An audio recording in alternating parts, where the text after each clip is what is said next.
Hello everyone, I hope कि आप सभी अच्छे होंगे और आप सभी की स्टडी भी बहुत अच्छे से चल रही होगी।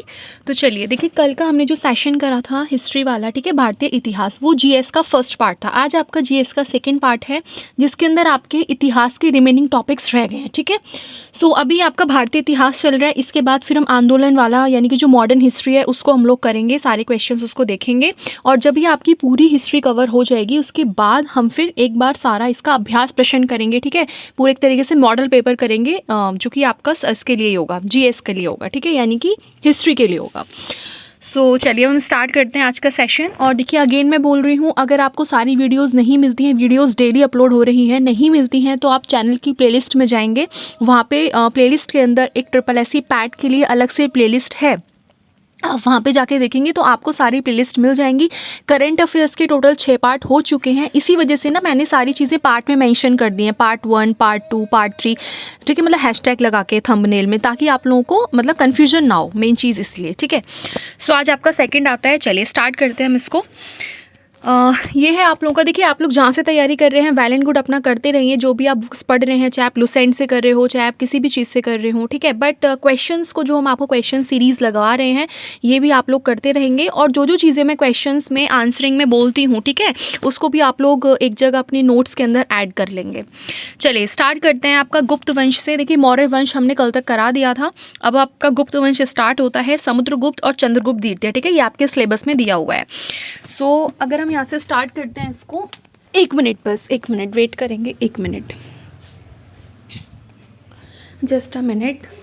और देखिए जो भी चैनल पे न्यू है वो चैनल को सब्सक्राइब कर सकते हैं। अगर आपको वीडियोस पसंद आती हैं तो आप लाइक भी कीजिए इसको, उससे थोड़ा सा मोटिवेशन हमें भी मिलता है ना। चलिए स्टार्ट करते हैं। सो सबसे पहले इसमें आपका क्वेश्चन है, खगोलविद वराहमिहिर और कवि कालिदास किसके दरबार का हिस्सा थे, बताइए। इन दोनों के बारे में पूछा है कि ये दोनों किसके दरबार का हिस्सा थे, ध्यान से देखेंगे, बताइए। विक्रमादित्य, बिंबिसार, उसके बाद है आपका बिंदुसार, नेक्स्ट पृथ्वीराज चौहान। यस, तो इसका आंसर रहेगा आपका विक्रमादित्य। क्या रहेगा?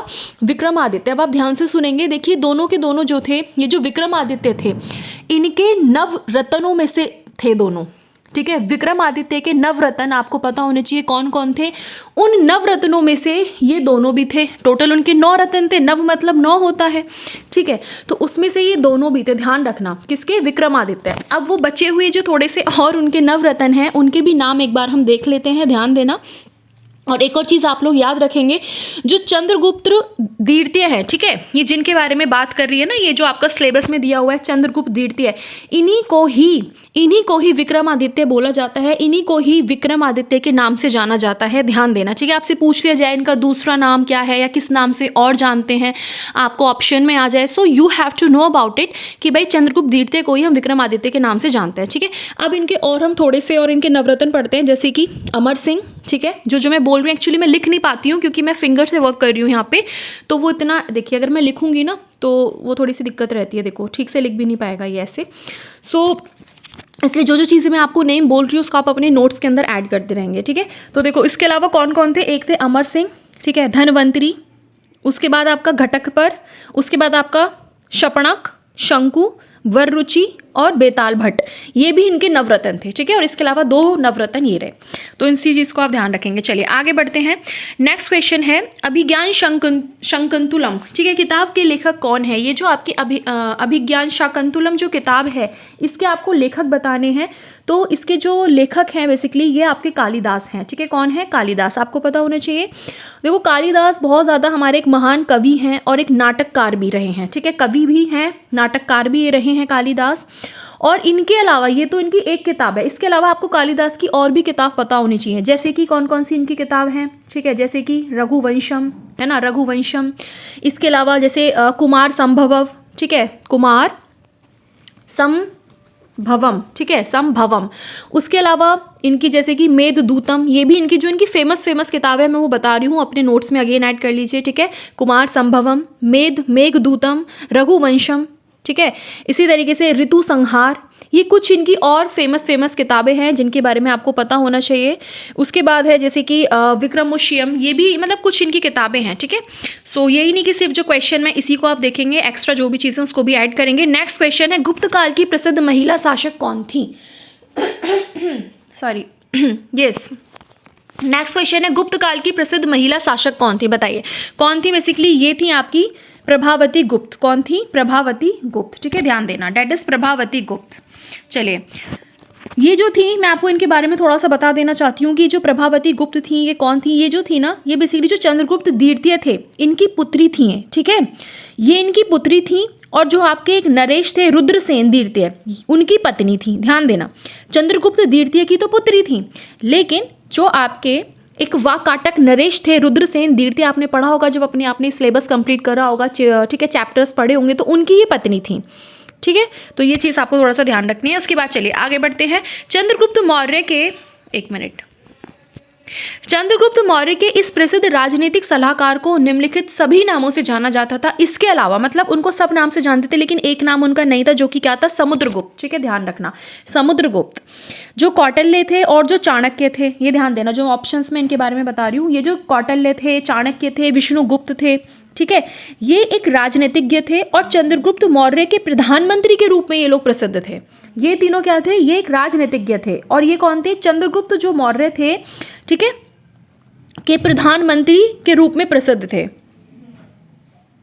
ठीक है, उसके बाद इनका जो नाम था वो विष्णुगुप्त, चाणक्य और कौटिल्य था। ध्यान देना, इनका नाम क्या था?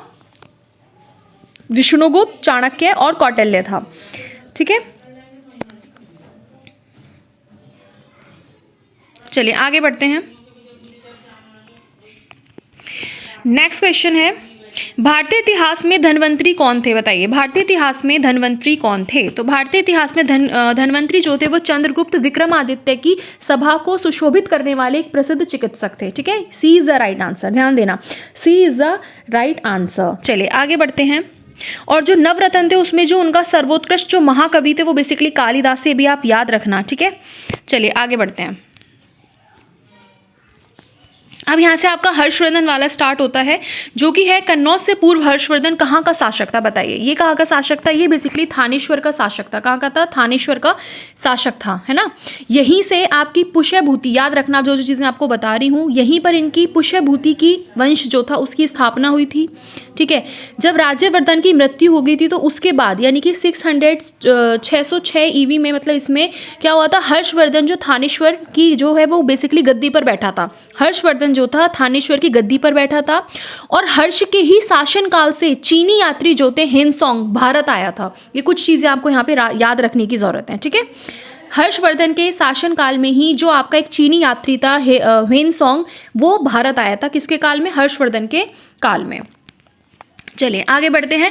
हर्षवर्धन ने 5 इंडीज, ठीक है, को अपने नियंत्रण में लिया। इनमें से कौन सा 5 इंडीज थे? आपको इंडीज के नाम पता होने चाहिए कौन कौन से थे। तो डेट इज पंजाब, कन्नौज, ठीक है, बंगाल, बिहार एंड उड़ीसा। इनके आपको नाम पता होने चाहिए।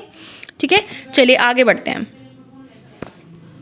नेक्स्ट क्वेश्चन की तरफ आगे बढ़ते हैं और ये है कादम्बरी के लेखक कौन है? ये जो आपकी कादम्बरी है इसके लेखक पूछा गए हैं, तो बताइए कालिदास, कौटिल्य, हर्ष या फिर बाण, है ना। तो ये बेसिकली पहली बात तो कादम्बरी जो है ये एक संस्कृत साहित्य का एक बहुत महत्वपूर्ण, एक इंपॉर्टेंट ग्रंथ है। ठीक है, जिसकी जो रचना करी है वो बेसिकली बाण भट्ट ने करी थी। ठीक है, बाण, इनका पूरा नाम क्या है? बाण भट्ट। ठीक है, बाण भट्ट ने, इनकी लिखा नहीं जाता है यार। ठीक है, तो इनकी पूरी रचना जो है वो बेसिकली बाण भट्ट ने करी थी, ध्यान रखना। और ये जो बाण भट्ट थे वो सम्राट हर्ष के दरबारी कवि थे, ये भी ध्यान रखना। बाण भट्ट कौन थे? जो सम्राट हर्ष था, हर्षवर्धन, उसके दरबारी कवि थे ये। और इनकी यही एक महत्वपूर्ण रचना है, डेट इज कॉल्ड हर्षचरित भी है। ठीक है, एक तो ये कादम्बरी है। इसके अलावा अगर आपसे पूछा जाए ऑप्शन में आपको दे कि बताइए कादम्बरी के अलावा कौन सी है, तो आपको पता होना चाहिए हर्षचरित। कौन सी? हर्षचरित भी एक इनकी महत्वपूर्ण रचना है। मैं यहाँ पे लिख देती हूँ, डेट इज हर्ष चरित। ठीक है, हर्षचरित। इसके बाद नेक्स्ट क्वेश्चन की तरफ आगे बढ़ते हैं और नेक्स्ट क्वेश्चन अब ये थोड़ा सा राजपूत काल का है। ठीक है, ये कुछ वो सारे क्वेश्चंस हैं जो कि आपकी SSC के जो एग्जाम जितने भी होते हैं सब में आपके आ चुके हैं, है ना। चलिए अब थोड़ा राजपूत काल की तरफ बढ़ते हैं। इसमें है कौन सा साहित्य संगम साहित्य के रूप में प्रसिद्ध है? बताइए कौन सा साहित्य संगम? डेट इज तमिल साहित्य, वैदिक, संस्कृत, उर्दू। तो ये है आपका तमिल साहित्य। ठीक है, ध्यान देने वाली बात है, कौन सा साहित्य है? तमिल साहित्य। यानी कि एक बार इसके बारे में थोड़ा सा जान लेते हैं। ये जो प्राचीन सबसे पुराना है तमिल साहित्य को संगम साहित्य भी कहा जाता है ना। संगम साहित्य किसको कहा जाता है? तमिल साहित्य। ध्यान रखना, संगम तमिल कवि जितने भी हैं, विद्वान जितने भी हैं, कि एक इनकी सभा थी, ये इनकी क्या थी? परिषद थी। ठीक है, जिसका जो आयोजन था वो बेसिकली राजाओं द्वारा कराया गया था। और कुल अगर देखा जाए तो 3 संगमों का आयोजन किया गया था। ठीक है, कितनी संगमों का आयोजन किया गया था? 3 संगमों का। इसके बाद नेक्स्ट आगे बढ़ते हैं। ये है आपका प्रसिद्ध विरूपाक्ष मंदिर कहाँ पर अवस्थित है, बताइए। ये जो आपका विरूपाक्ष मंदिर है ये कहाँ पर है? ये कहाँ पर है? ये जो प्रसिद्ध मंदिर है ये कर्नाटका का एक हम्पी है जगह। ठीक है, एक हम्पी, वहाँ पे ये है हम्पी। और ये हम्पी कहाँ पे है? ये कर्नाटका में है। ध्यान देना, कहाँ पे है? कर्नाटका में। अब भगवान जो शिव हैं, ठीक है, ये जो मंदिर है ना विरूपाक्ष मंदिर, ये किसके लिए फेमस है पता होना चाहिए आपको? भगवान शिव के लिए, देवती देव महादेव के लिए। ठीक है, और ये जो मंदिर है ना ये बेसिकली तुंगभद्रा नदी के दक्षिण किनारे पर स्थित है। ये भी याद रखना। कौन सी अगर नदी आपसे पूछ ली जाए तो डेट इज तुंगभद्रा। कौन सी नदी? तुंगभद्रा। ठीक है, ये ऊ यहाँ पे है। ठीक है, तय के नीचे तुंगभद्रा नदी के दक्षिण किनारे पर स्थित है, ये भी ध्यान रखना। और एक और चीज़ यहाँ पे याद रखने वाली है, जो हम्पी है ये विजयनगर राज्य की राजधानी थी। अगर से पूछा जाए ना कहाँ की थी, तो ये जो विजयनगर राज्य था वहाँ की राजधानी थी। ये कुछ बातें याद रखने वाली हैं। चलिए, इसीलिए ना मैं आपको सारी चीज़ें साथ के साथ एक्स्ट्रा चीज़ें भी बताती हुई चल रही हूँ, ताकि अगर कहीं और से भी क्वेश्चन आ जाए तो आप लोग इजीली कर पाएँ।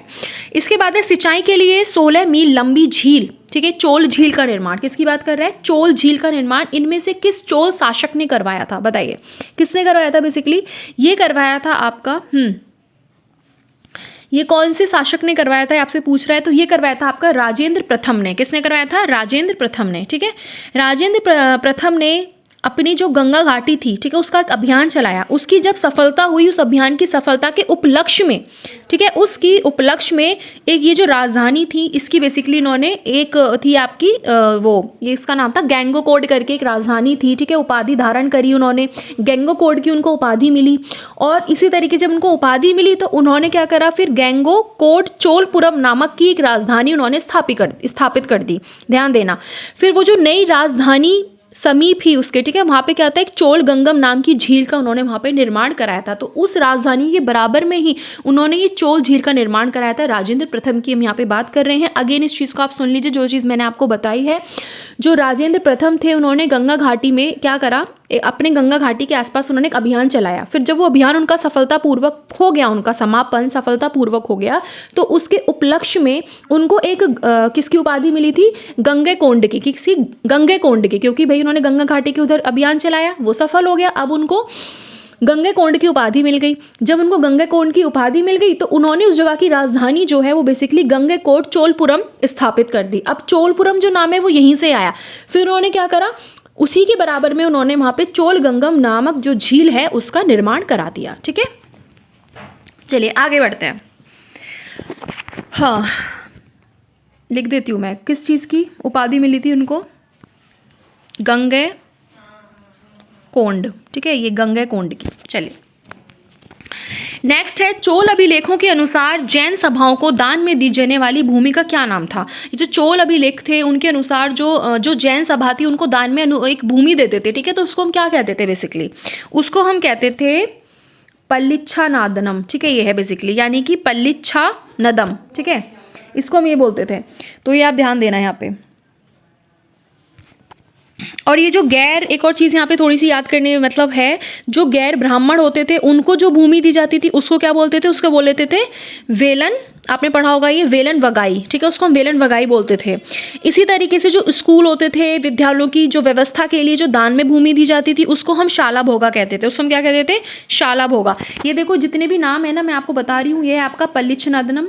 ठीक है, पल्लिच्छनादनम। तो ये वाली तो भूमि दी जाती थी, जैन सभाओं को दान में देते थे। अब ये जो वेलन वाली जो बात कर रहा है, ये वाली भूमि किसको देते थे? जो गैर ब्राह्मण लोग होते थे। ठीक है, ये गैर ब्राह्मणों को देते थे। अब जो शाला भोगा है ये स्कूल और जो आपके विद्यालयों की व्यवस्था के लिए शाला भोगा जो भूमि दी जाती थी उसको शाला भोगा कहते थे। और जो भूमि ब्राह्मणों को दान में दी जाती थी उसको ब्राह्मदे कहते थे। ठीक है, ये याद रखना है। लेकिन आंसर इसका ये है। ठीक है, आंसर इज दैट। तो मैंने आपको सारी चीज़ों के बारे में बता दिया। आगे बढ़ते हैं। पाल वंश का पहला शासक कौन था? बताइए, पाल वंश का पहला शासक कौन था? तो पाल वंश का पहला शासक गोपाल था। कौन था? गोपाल था। ठीक है, ये आप याद रखना। और इसने, गोपाल ने क्या करा था, एक और चीज़ है, इन्होंने जो है ये जो बौद्ध थे, ठीक है, इन्होंने बेसिकली हाँ, इन्होंने ना क्या करवाया था बेसिकली, गंगा एक विहार का इन्होंने निर्माण भी करवाया था। ठीक है, याद रखना, इन्होंने क्या करवाया था, एक विहार का निर्माण भी करवाया था नालंदा में। ये चीज़ आपको कुछ ध्यान रखनी है। उसके बाद नेक्स्ट क्वेश्चन आगे बढ़ते हैं। ये है पाल साम्राज्य भारत के किस हिस्से में संबंधित है। अगर हम बढ़ते हैं किस हिस्से से संबंधित है, ये बेसिकली पूर्वी से संबंधित है। ठीक है, कहाँ से, पूर्वी हिस्से से, यानी बंगाल बिहार से बेसिकली संबंधित है। पाल वंश की स्थापना किसने की थी, अभी मैंने आपको बताया गोपाल ने की थी। और ये जो इस वंश के शासक जो थे वो धर्मपाल ने विक्रमशिला विश्वविद्यालय, ध्यान रखना, विक्रमशिला विश्वविद्यालय और सोमपुरी में विहारों की स्थापना की थी। ठीक है, उसके बाद नेक्स्ट क्वेश्चन है 12वीं शताब्दी के आरंभ में दिल्ली पर किसका शासन था। बताइए किसका शासन था, तोमर वंश का। किसका था, तोमर वंश का, है ना। और ये जो एक और चीज़ देखना, इस वंश का जो प्रसिद्ध शासक था वो कौन था। अगर आपसे पूछा जाए कि ठीक है, आप तो ये तो आपने बता दिया तोमर वंश, लेकिन अगर इसी वंश के, तोमर वंश के प्रसिद्ध शासक का नाम आपसे पूछ ले, so you have to know about it का इसका नाम क्या था। इसका नाम था अनंगपाल। क्या था, अनंगपाल, है ना, अनंगपाल। चले आगे बढ़ते हैं नेक्स्ट क्वेश्चन की तरफ। यह है आपका प्राचीन भारत विविध। ठीक है, अब थोड़ा प्राचीन भारत की तरफ बढ़ेंगे। सबसे पहले चरक संहिता संबंधित है। बताइए चरक संहिता किस चीज़ से संबंधित है, डेट इज चिकित्सा। किससे संबंधित है, चिकित्सा से संबंधित है। ठीक है, ये ग्रंथ है जो कि संस्कृत, ध्यान रखना, ये ग्रंथ जो है संस्कृत भाषा में है और इसके रचयिता कौन थे, चरक थे। ठीक है, चरक की बात कर रहे हैं। आगे बढ़ते हैं। निम्नलिखित किन के बीच तक्षशिला शहर स्थित है। बताइए ये जो तक्षशिला शहर है वो किसके बीच में स्थित है, तो ये आपका सिंधु और झेलम। ठीक है, is the right answer, Sindhu और झेलम। अब इसकी कुछ इंपॉर्टेंट चीजें सुनेंगे। ये जो नदी है इनके बीच में ये अवस्थित है। ठीक है, तक्षशिला की बात करते हैं तो अभी ये तक्षशिला वर्तमान में कहाँ पर है, तक्षशिला वर्तमान में कहाँ पर है, ये वर्तमान में पाकिस्तान में, ठीक है, अवस्थित है। तक्षशिला जो है वो प्राचीन भारत का एक शैक्षिक केंद्र था और एक विश्वविद्यालय के लिए प्रसिद्ध था। किस चीज़ के लिए प्रसिद्ध था, विश्वविद्यालय के लिए प्रसिद्ध था। ठीक है, और जो चाणक्य तक्षशिला विश्वविद्यालय का आचार्य था। ठीक है, कौन था, इस अभी जो तक्षशिला विश्वविद्यालय था इसका अगर पूछा जाए आचार्य कौन था, तो डेट इज चाणक्य। ये आपको पता होना चाहिए कि चाणक्य इसके वो थे, आचार्य थे। ठीक है, नेक्स्ट आगे बढ़ते हैं। भारत में नवपाषाण, ठीक है, क्वेश्चन है भारत में नवपाषाण काल गुफा चित्रकारी कहाँ मिलती है। बताइए ये कहाँ पे मिलती है, तो ये बेसिकली आपकी भीमबेटका में मिलती है। कहाँ मिलती है, भीमबेटका में मिलती है। ठीक है, और ये जो भीमबेटका है मध्य पाषाण कालीन गुफा चित्रकारी के लिए बेसिकली फेमस है, भी आपको पता होना चाहिए। और एक और चीज़ है कि ये जो भीमबेटका है ये मध्य प्रदेश में विंध्य जो पर्वत है ना, विंध्यांचल आपने सुना होगा, विंध्य जो पर्वत है उस श्रृंखला के बेसिकली वो जो श्रृंखला है वहीं पर ही स्थित है। ठीक है, और ये जो है यूनेस्को के विश्व विरासत स्थलों में भी इसका शामिल है, ये भी ध्यान रखना। ये जो यूनेस्को की आपकी जो विश्व विरासत है वहाँ पर भी इसको शामिल करा गया है, ये भी ध्यान रखना। चलिए आगे बढ़ते हैं। अभी आपको कुछ एक चीज़ दी हुई है, ये आपको कोई जानकारी ऐसी दी गई है राजवंश की, यहाँ पे आपको पहचान करनी है। ठीक है, आपको बताना है यहाँ पे। तो आप क्वेश्चन को पढ़ेंगे कि जो आपका पुण्य मित्र ने इस वंश की स्थापना की, उनके प्रदूत दक्षिण में नर्मदा नदी पर फैले थे, पाटलिपुत्र अयोध्या विदिशा में शहर में शामिल थे, उन्होंने 2 अश्वमेध बलिदान किए, उन्होंने बैक्ट्रियन राजा, ठीक है, उसके बाद आपका ड्रेमेट्रिस को भी हराया, राजा वंश का 9वां राज्य। तो ये आपको बहुत सारी चीज़ें ऐसी दी हुई हैं, पतंजलि के गौरव ग्रंथ महाभाष्य समय के। तो आपने बताना है यहाँ पे भैया कौन सा इसकी बेसिकली सही है, सही जानकारी। तो डेट इज, अगर इसकी बात करते हैं इस पूरे की, तो डेट इज शुंग वंश, राजवंश। कौन सा था ये, शुंग। जो मौर्य वंश के जो अंतिम शासक थे, ठीक है, वो आपका वृद्धरथ थे। ठीक है, और उनको ब्राह्मण सेनापति, ठीक है, ध्यान देना, उनको क्या था, ब्राह्मण जो सेनापति थे पुष्पमित्र ने मारकर एक मगध में शुंग वंश की स्थापना करी थी। शुंग जो वंश था तो अंतिम सम्राट अगर आपसे पूछ लिया जाए तो वो आपका देवभूति था। कौन था, अगर शुंग वंश का आपसे अंतिम सम्राट पूछ लिया जाए कि कौन था बताइए, तो वो था आपका देवभूति। ठीक है, चलिए आगे बढ़ते हैं। निम्न में से कौन सी जोड़ी सही नहीं है, बताइए कौन सी जोड़ी यहाँ पर सही नहीं है, डेट इज ए। अगर हम एक ही बात करते हैं, औरंगजेब की मृत्यु, ठीक है, अब इसका सही क्रम देखेंगे भैया। औरंगजेब की मृत्यु 707 में नहीं बल्कि 709 में नहीं बल्कि 707 में हुई थी, याद रखना। ठीक है, इसके अलावा जितने क्रम हैं ये तीनों सही हैं, इनको भी आप लोग याद रखना। ठीक है, ये भी याद रखना, ये भी याद रखना, ये भी याद रखना। चलिए आगे बढ़ते हैं। निम्नलिखित में से किस स्थान पर अजंता एलोरा की गुफाएं स्थित हैं, बताइए कहाँ पर हैं ये। यहाँ पे ये बेसिकली औरंगाबाद है ना, औरंगाबाद। और औरंगाबाद कहाँ पर, ये भी ध्यान रखना, डेट इज महाराष्ट्र। कहाँ है? महाराष्ट्र। उसके बाद आगे बढ़ेंगे, निम्नलिखित क्रम में भारत आए, बताइए। क्रम से आपको बताना है किस तरीके से क्रम बनेगा। तो जो क्रम बनेगा, सबसे पहले दूसरा यानी फाहान, उसके बाद आपका तीसरा हेवनसॉन्ग और उसके बाद आपका टॉमसन रो, ठीक है, टॉमस रो। तो यानी B is the right answer. Next question है निम्नलिखित, अच्छा वही क्वेश्चन है ये, ठीक है, बी। नेक्स्ट क्वेश्चन की तरफ बढ़ेंगे और ये कह रहा है विश्व प्रसिद्ध जो आपका खजुराहो मूर्ति कलाएं स्थित हैं, बताइए कहाँ पे स्थित है ये विश्व प्रसिद्ध खजुराहो मूर्ति कलाएं। अगर आपसे पूछ लिया जाए तो ये आपका मध्य प्रदेश में, कहाँ पे? एमपी में स्थित हैं, ठीक है। और इनका जो संबंध है वो किससे भी आपको पता होना चाहिए, जो चंदेल वंश से। ये जो खजुराहो मूर्ति कला है ना, इनका कौन से वंश से संबंधित है? तो ये है चंदेल, चंदेल, ठीक है, चंदेल वंश से इनका संबंध माना गया है, ठीक है। तो ये भी चीज़ आपको पता होना चाहिए।